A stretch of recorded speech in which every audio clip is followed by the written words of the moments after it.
Alright, y'all, as a real life swinger, I wanted to share my thoughts after binging. I haven't finished the whole season, but I watched like 6 episodes in a day of the Real Housewives of Mormons. No, the Secret Lives of Mormon Wives.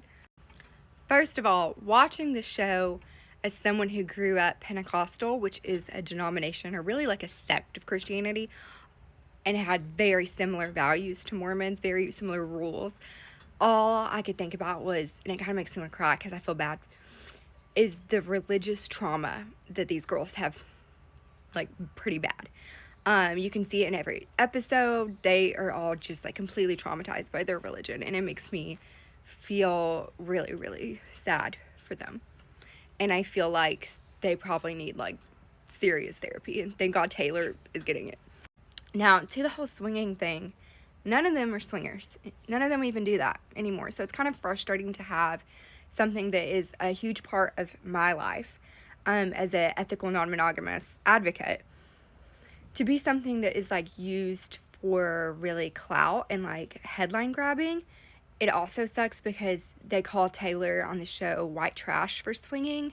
One of the girls did, and I know she like apologized and stuff, but the way they talk about swinging and Taylor's history with it is so flippant, and it makes it seem so bad and like such a horrible, horrible thing.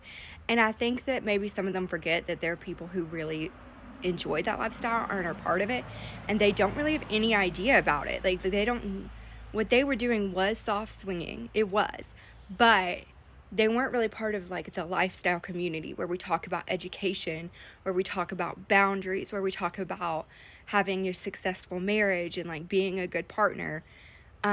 So I feel like whenever they talk about swinging on the show, it's for headline grabs, and it doesn't really reflect us true swingers at all.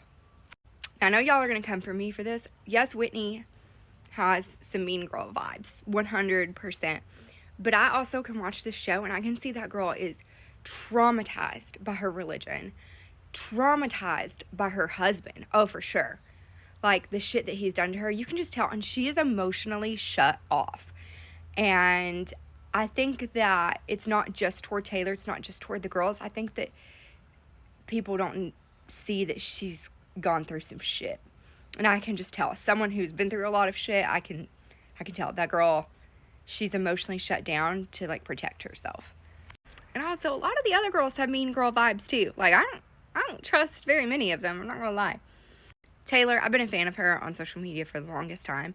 I do like that she never really says like swinging was bad. She doesn't really say like anything negative about it. I like that she's her own person. I like that she takes ownership of her shit. And she's a little messy, but she's just owns it, and I totally relate to that.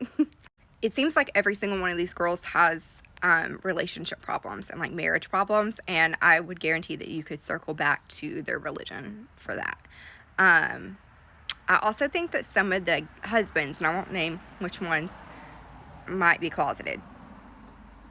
Again, there's just so much religious trauma.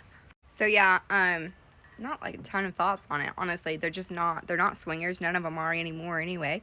I don't like when they talk about it because I feel like it reflects very poorly on the rest of us who actually practice healthy, ethical non-monogamy. And but I understand that they gotta use shit to get views. I understand that 100%. And that's why I'm recording this, right? That's why I'm talking about this and their show, because it's popular right now. I'm trying to get views. And then also, I would recommend all these girls go to therapy. All right, so examples of religious trauma are anything from anxiety, and all those girls, I feel like, live in a constant state of fight or fight. Taylor obviously is like getting help for anxiety. The fact that the misogyny of the religion, I think, causes them a lot of anxiety with their husbands. That one girl, I can't remember her name. Her husband's name is Zach, though. Like, she has like intense anxiety, perfectionism, hypervigilance. I mean, all of these are signs of trauma.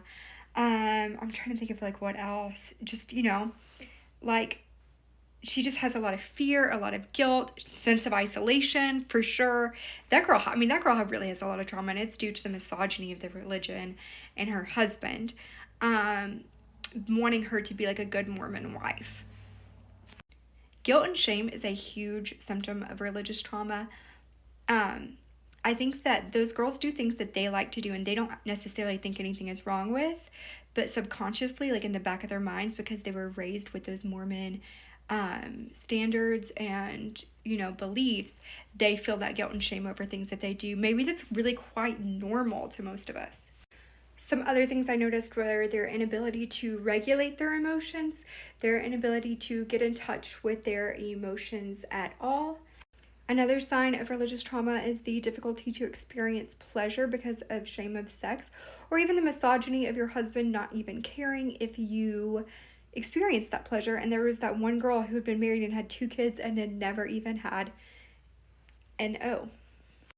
You can do the research, but some of the things that cause religious trauma is basically just like only having access to that community. Like you're only surrounded by the Mormons, you're only learning from them, and you're being hindered from learning about like the real world and real life things. You're just completely sheltered. It's like suppression of like your normal childhood development. That constant threat of excommunication if they mess up from the church, that looms over them constantly, and the shame that they can bring to their family and friends. The religious leaders of the Mormon church and a lot of churches really cultivate just a complete atmosphere of shame and living in fear of messing up and not following the rules, which leads to that perfectionism and which leads to the constant anxiety, which can lead to depression.